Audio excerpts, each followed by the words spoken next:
President Donald ট্রাম্পের হাত থেকে ইরানে যুদ্ধ চালানোর ক্ষমতা কেড়ে নিচ্ছে কংগ্রেস।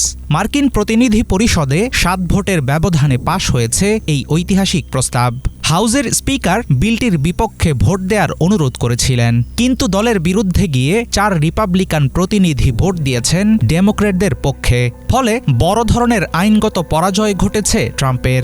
এখন রিপাবলিকান নিয়ন্ত্রিত সেনেটও একই সিদ্ধান্ত নিলে ট্রাম্পকে অচিরেই যুদ্ধ থামাতে হবে, আর নয়তো ইরানে নতুন করে সামরিক পদক্ষেপ চালানোর জন্য তাকে কংগ্রেসের অনুমতি নিতে হবে।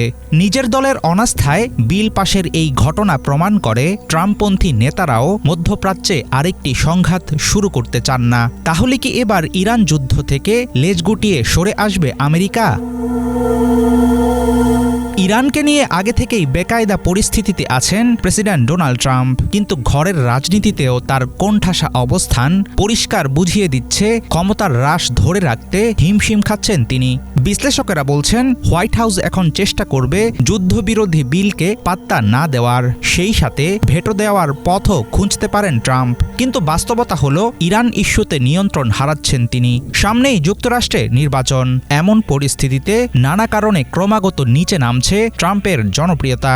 এর মধ্যেই তার জন্য তলাহীন চোরাবালিতে পরিণত হয়েছে ইরান যুদ্ধ। শুধুমাত্র ইরান ইস্যু নয়, অন্যান্য ক্ষেত্রেও পিছু হটতে হচ্ছে প্রেসিডেন্ট ট্রাম্পকে। নিজ দলের তীব্র বিরোধিতার মুখে সম্প্রতি রাজনৈতিক মিত্রদের জন্য $1.8 বিলিয়ন তহবিল গঠনের পরিকল্পনা থেকে সরে আসতে বাধ্য হয় ট্রাম্প প্রশাসন। কেনেডি সেন্টারের নাম পরিবর্তনের আইনি লড়াইয়ে হেরে ট্রাম্প কংগ্রেসের হাতে ক্ষমতা ছেড়ে দেওয়ার ইঙ্গিত দিয়েছেন। হাউস ফরেন অ্যাফেয়ার্স কমিটির প্রধান মনে করেন, কংগ্রেসের এই ভোটাভুটি ট্রাম্পের অবৈধ ও ব্যয়বহুল যুদ্ধের বিরুদ্ধে গুরুত্বপূর্ণ এক পদক্ষেপ। ট্রাম্প যুদ্ধের ঘোষিত লক্ষ্য অর্জনে ব্যর্থ তো হয়েছেনই, তার উপর বিশ্ববাজারে তিনি জ্বালানির দামও বাড়িয়েছেন। সেই সাথে কঠিন করে তুলেছেন কূটনৈতিক সমাধানের পথ। দ্বিতীয়বার ক্ষমতায় আসার পর থেকে একের পর এক ভুল প্রমাণিত হচ্ছে ট্রাম্পের বিভিন্ন রাজনৈতিক সিদ্ধান্ত। গোয়েন্দা সংস্থায় অনভিজ্ঞ ব্যক্তিকে বসানোর চেষ্টায় তার দলের ভেতরেই তৈরি হয়েছে চরম অসন্তোষ। ফলে একটি গুরুত্বপূর্ণ গোয়েন্দা আইন নবায়নের বিষয়টিও পড়েছে ঝুঁকিতে। অন্যদিকে সাম্প্রতিক প্রাইমারি নির্বাচনে হেরে গেছেন ট্রাম্পের পছন্দের প্রার্থী। ফলে বড়সড় প্রশ্নের মুখে পড়েছে তার একচ্ছত্র ক্ষমতার দাপট। এমনকি নির্বাচনে হেরে যাওয়া কিছু রিপাবলিকান নেতাও এখন শুরু করেছেন ট্রাম্পের প্রকাশ্য সমালোচনা।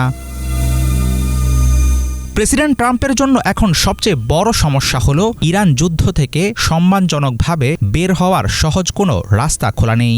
ট্রাম্প ভাবছেন অর্থনৈতিক নিষেধাজ্ঞা দিয়ে ইরানকে কাবু করবেন, কিন্তু কাজে আসছে না সেই পরিকল্পনা। তার বারবার দেওয়া সামরিক হামলার হুমকিকে এখন আর তেহরান পাত্তাই দিচ্ছে না। ট্রাম্প যদিও দাবি করছেন দ্রুত একটি শান্তি চুক্তি হতে যাচ্ছে, কিন্তু মার্কিন কংগ্রেস সেই ফাঁকা আশ্বাসে আর ভুলছে না। এখন সেনেটও তার বিপক্ষে চলে গেলে অন্ধকার ফাঁদে বন্দী হয়ে পড়বে ট্রাম্পের রাজনৈতিক ভবিষ্যৎ। হাফিজুল ইসলাম, বাংলা ভিশন।